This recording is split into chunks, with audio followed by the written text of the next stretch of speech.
तो welcome friends, welcome to this new episode. और आज हम इस एपिसोड में देखेंगे कि centre of mass semi circular disc, एक सेमी सर्कुलर डिस्क है, उसका सेंटर ऑफ मास कैसे निकालते हैं। ये हम पिछले एपिसोड में भी कर चुके हैं। हमने सेमी सर्कुलर डिस्क का सेंटर ऑफ मास कहाँ होता है हमने देखा था, ठीक है। ये भी वही चीज़ है, बट हम इसमें इंटीग्रेशन का एक दूसरा मेथड इस्तेमाल करते हैं। तो सबसे पहले हम एक सर्कुलर डिस्क जो है उसका एक टुकड़ा लेते हैं। जैसे ये एक सर्कुलर डिस्क का एक पार्ट है, एक सेक्शन है, या कह सकते हो एक सर्कुलर सेक्शन है। मास जो है ये पूरे प्लेन में है। थिकनेस हो भी सकती है और थिकनेस नहीं भी हो सकती है, जैसे अ प्लेन ऑफ पेपर, ठीक है। मतलब एकदम बहुत कम थिकनेस जिसको आप कैलकुलेशन में नहीं ले सकते। या थिकनेस आप मान लो कि ये जो सर्कुलर सेक्शन है, यानी ये जो डिस्क का एक टुकड़ा है, इसकी थिकनेस हमारी टी है। यानी आप इसको देखोगे तो ये एक लेमिना टाइप का है, थिकनेस टी का। बिल्कुल पिछली वाली प्रॉब्लम की तरह यही वही कॉन्सेप्ट है। देखो, मान लेते हैं कि ये जो सर्कुलर सेक्शन है या डिस्क का जो टुकड़ा है वो रेडियस आर कर्वेचर का है। यानी इसकी जो ओरिजिनल जो डिस्क, जो पूरी डिस्क होगी वो रेडियस आर की होगी। ये उसका एक टुकड़ा है और ये उस डिस्क का सेंटर है ओ, और ये जो सेक्शन है डिस्क का, ये सेंटर पर, यानी ये आर्क पूरा डिस्क का ये आर्क अल्फा एंगल बना रहा है, टोटल अल्फा एंगल ऐसे। तो सिंपल आप समझ गए कि इसकी एक सिमेट्रिक एक्सिस है ये, जो कि हाफ एंगल यानी अल्फा बाई 2 से जाती है। तो इसी पर इसका सेंटर ऑफ मास होना चाहिए, यानी इस सेक्शन का सेंट्रॉइड इसी लाइन पर होना चाहिए, ठीक है। क्योंकि ये सिमेट्रिक एक्सिस है, इस सेक्शन का ये या इस डिस्क सेक्शन का ये सिमेट्रिक एक्सिस है। क्लियर, ठीक है। तो क्या करो, पिछली बार भी हमने इसको सॉल्व किया था आर्क, एक पतला सा आर्क लेके। अब की हम इसको सॉल्व करते हैं दूसरे तरीके से। मैं ये इसलिए बता रहा हूँ ताकि आपको मतलब इंटीग्रेशन में थोड़ा और आपको इंटरेस्ट आए, ठीक है। तो क्या करो, इतना तो पता हो ही गया कि इस सिमेट्रिक एक्सिस के अलोंग है। तो इधर आप एक्स एक्सिस मान लो और इधर परपेंडिकुलर वाई एक्सिस मान लो। वाई एक्सिस की कोई ज़रूरत नहीं है, क्योंकि हम ऑलरेडी जानते हैं कि ये जो सेक्शन है, ये जो डिस्क का जो ये जो पार्ट है, जो कह लो इसकी सिमेट्रिक लाइन है। तो यानी यही कहीं पर सेंट्रॉइड होगा, यही कहीं पर पूरे डिस्क का यही कहीं पर सेंटर ऑफ मास या सेंट्रॉइड पॉइंट होगा, ये हमको पता है। तो वाई की ओर ध्यान देने की जरूरत नहीं है, सिर्फ एक्स की ओर देखो। क्या करो कि पता है ना आपको सेंटर ऑफ मास कैसे निकालते हैं पूरे सिस्टम का। इंटीग्रेशन, छोटा सा कोई मास एलिमेंट लो, फिर उस छोटे से मास एलिमेंट का जो इस छोटे से मास एलिमेंट जो आप लोगे उसका एक होगा सेंटर ऑफ मास, ठीक है। उसकी पोजीशन रखो और फिर टोटल मास। ये इसको सॉल्व करोगे तो हमको सेंटर ऑफ मास की पोजीशन पता चल जाएगा। तो पहले हम एक छोटा सा मास लेते हैं, यानी बहुत बहुत छोटा एलिमेंटल मास डीएम। उसके लिए क्या करो कि ये जो मिड लाइन है ना, यहाँ से एक थीटा एंगल लो, कोई एक theta angle. Theta is a variable, मतलब मान लो कोई एक थीटा एंगल है और इस एंगल पर एक यहाँ से एक लाइन खींचो ऐसे,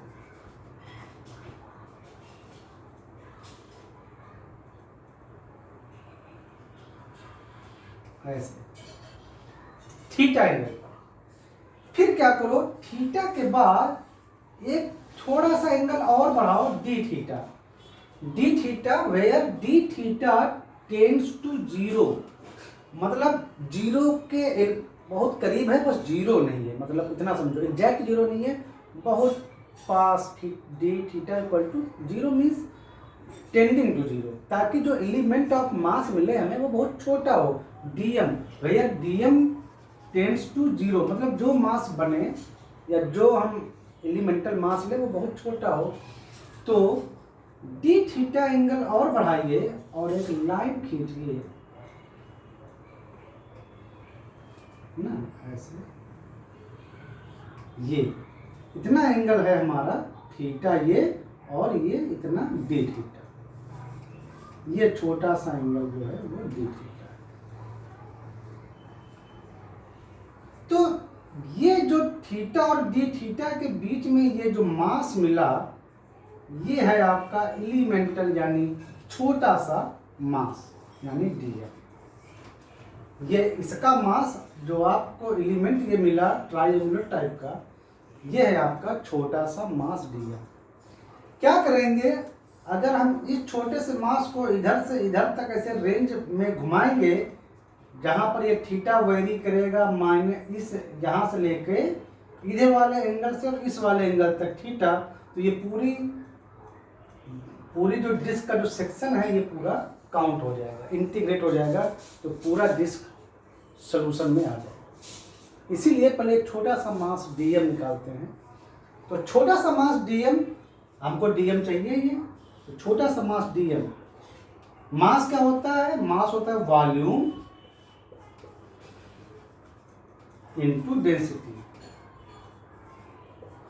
वॉल्यूम क्या होता है, एरिया, थिकनेस इनटू थिकनेस यानी मोटाई, और डेंसिटी यानी उसका घनत्व। एरिया, पहले इसका एरिया निकालते हैं, कितना एरिया है। ये जो ट्रायंगुलर जो छोटा सा जो मास दिख रहा है डीएम, ट्रायंगुलर यानी बिल्कुल ट्रायंगल टाइप का, इसका पहले हम निकालेंगे एरिया। तो एरिया क्या होता है, एरिया होता है, ये देखो ये क्या है, ये ट्रायंगल टाइप का है, तो ट्रायंगल का एरिया क्या होता है, हाफ बेस, ये है बेस इतना, ये जो ट्रायंगल टाइप का जो आपने जो डीएम छोटा सा जो मास लिया है, इसका पहले बेस, यानी बेस कितना है, ये बेस, और ये बेस कितना होगा, इसकी लंबाई, ये यहाँ से यहाँ तक, ये आर रेडियस है, तो ये होगी यहाँ तक आर, और ये एंगल छोटा सा डी थीटा, तो आर डी थीटा तो हुआ बेस इनटू, अभी केवल एरिया निकालना है, और इन ट्रायंगल का area half base into height, तो लेंथ या कह लो तो लेंथ यही है, यहाँ से यहाँ तक, ये ट्रायंगल शेप का है ना, तो ये आर, तो ये हो गया आपका एरिया। मान लो थिकनेस टी, लेट थिकनेस कितनी है इस डिस्क की, जो आप ले रहे हो सर्कुलर सेक्शन डिस्क की, मान लो टी, तो थिकनेस हो गई उसकी टी, और डेंसिटी मान लो लेट, कि जिस मटेरियल का वो बना हुआ है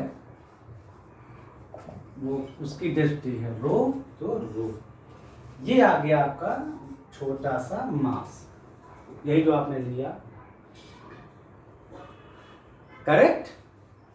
अब हमको चाहिए छोटे से मास, जो ये जो छोटा सा जो मास जो एलिमेंट आपने जो लिया है, इस एलिमेंटल मास का सेंटर ऑफ मास कहाँ है।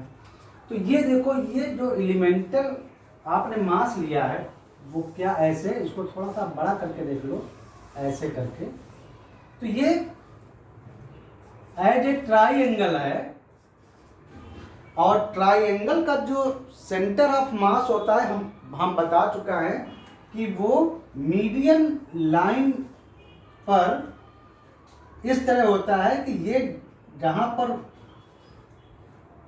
ये सेंट्रॉइड होता है वो इसको 2 डिवीजन में डिवाइड करता है और इसको एक हिस्से में, यानी एक ऐसा पॉइंट होता है जो इधर टू 2 हिस्सा होता है और इधर 1 हिस्सा होता है। यानी अगर ये लेंथ r है तो ये r/3 होगा और ये लेंथ 2r/3 होगा।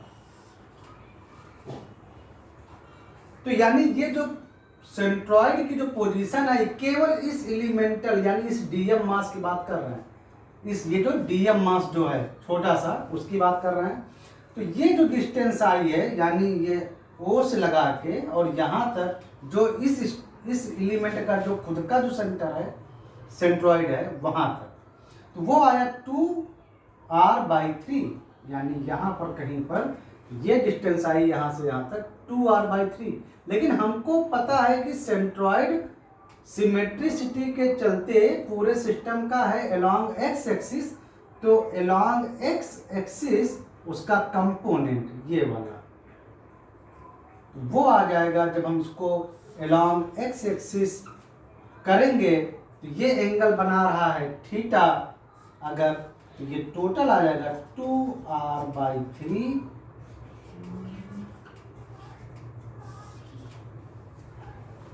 cos थीटा, यानी इसका एक्स कोऑर्डिनेट। यानी ये जो सेंट्रॉइड जो मिला ये यहाँ पर इसका x coordinate along x axis आएगा 2r/3 और जो एंगल बना रहा है ये एक्स एक्सिस से उसका कोसाइन, क्योंकि हम जानते हैं कि इसका सेंट्रॉइड पूरी डिस्क का एक्स एक्सिस पर होगा, तो एक्स एक्सिस के अलोंग रखेंगे यानी एक्स कोऑर्डिनेट। तो एक्स बार आ गया आपका यानी एक्स कोऑर्डिनेट आ गया आपका 2/2r/3 सिंपल। तो आपको एक्स बार मिल गया और टोटल मास इस पूरे डिस्क सेक्शन का टोटल मास, तो मास इक्वल टू वही एरिया पूरे डिस्क सेक्शन का थिकनेस और इनटू डेंसिटी एरिया। ये फिर इसको लगभग एक ट्राइंगल की तरह ट्रीट करो, तो half r theta base into length वही रेडियस आर थिकनेस टी और डेंसिटी रो, तो ये आ गया आपका टोटल मास। तो ये सब उठा के आप यहाँ पर रख दीजिए, तो आ गया आपका centre of mass of the whole disc section along x axis जहां भी होगा equal to integration x bar की वैल्यू ये 2r/3 cos थीटा, ये हो गया एक्स बार, डीएम की वैल्यू यानी वो लिटिल मास जो वही स्ट्रिप जो दिख रही है वो तुमने निकाला था, ये देखो, तो half R D theta R T rho और डिवाइडेड बाय, पहले इसका वो देखेंगे लिमिट लगाएंगे, तो थीटा एंगल कहां से कहां तक वेरी कर रहा है। थीटा पूरी डिस्क को अगर आप कैलकुलेट करना चाहो तो थीटा या ऐसे भी ले जाना पड़ेगा इस एंगल थीटा को और यहाँ भी ले जाना पड़ेगा, यानी थीटा इक्वल टू माइनस α/2, तो थीटा इक्वल टू प्लस α/2, चूंकि थीटा आपने वेरिएबल माना था। तो पूरी डिस्क को कवर करने के लिए थीटा को आपको माइनस α/2 से प्लस α/2 तक आपको घुमाना पड़ेगा, तभी पूरी डिस्क कवर होगी। तो divided by total mass half R total mass m R theta R T rho, ऐसे। तो इसमें कांस्टेंट क्या था, डेंसिटी और थिकनेस, तो रो कैंसिल हो गया, थिकनेस कैंसिल हो गया, ओके। ये आर भी कांस्टेंट था गिवन रेडियस, तो ये आर और ये आर आपका एरिया टोटल, यहाँ एंगल एल्फा था, याद रखिए, थोड़ा हमको लगा कि यहाँ पर थीटा लेते हैं एल्फा, क्योंकि एरिया मतलब ये साइड जो पूरी थी पूरे डिस्क की वो आर थीटा थी, कोई आर आर अल्फा पूरा एंगल लेना पड़ेगा तभी ये पूरी लेंथ आएगी, आर थीटा नहीं आर अल्फा, ठीक है। और इतना हो गया। चलो ये हाफ और ये हाफ कैंसिल हो गया, टोटल क्या बचा, तो टोटल बचा हमारा 2r/3 integration minus alpha by 2 theta की, और theta equal two plus alpha by 2। ये अल्फा भी है तो इसको भी नीचे रख लो ऐसे। अंदर बचा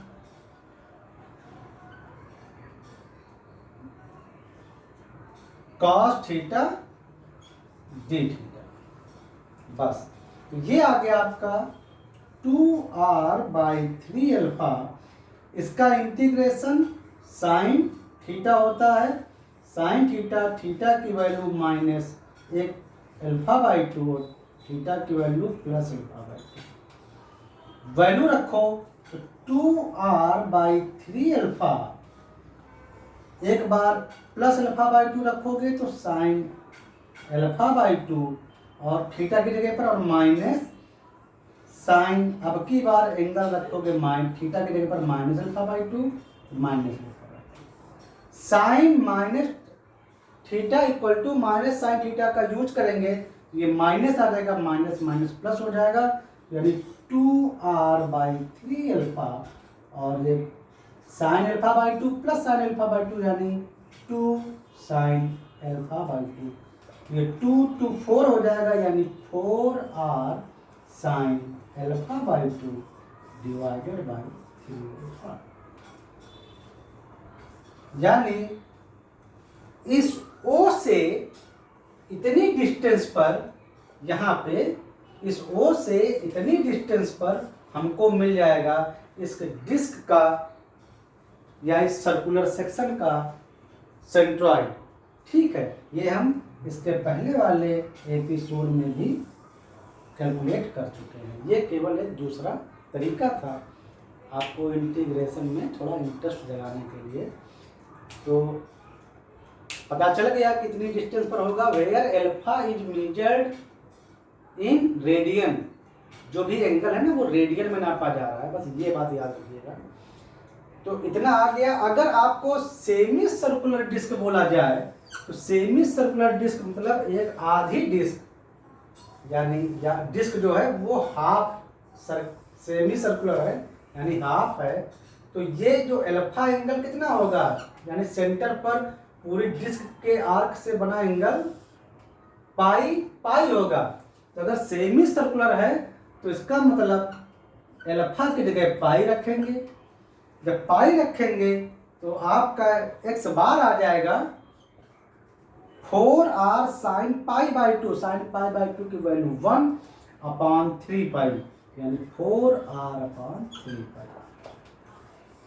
यानी अगर पूरी हाफ डिस्क होती तो सेंटर से बिल्कुल सिमेट्रिक एक्सिस पर यानी पाई बाई 2 एंगल पर आगे बढ़ते कितने डिस्टेंस पर, 4r/3 पाई डिस्टेंस पर हमारा सेंट्रॉइड मिल जाता डिस्क का। अगर डिस्क में थिकनेस है तो सेंट्रॉइड रियली कहाँ पर लाई करेगा, यानी कहाँ मिलेगा। अगर डिस्क की थिकनेस t है तो पॉइंट तो यही रहेगा इतनी डिस्टेंस पर आप पॉइंट तो ढूंढ लोगे, लेकिन आपको हाफ थिकनेस नीचे घुसना पड़ेगा सरफेस पे, क्योंकि उसमें थिकनेस है डिस्क में। अगर तो उस पॉइंट के यानी इस पॉइंट पर आपको हाफ थिकनेस यानी t/2 डेप्थ में आपको यानी गहराई में आपको जाना पड़ेगा, तो वहां जो पॉइंट मिलेगा वो होगा डिस्क का सेंटर ऑफ मास।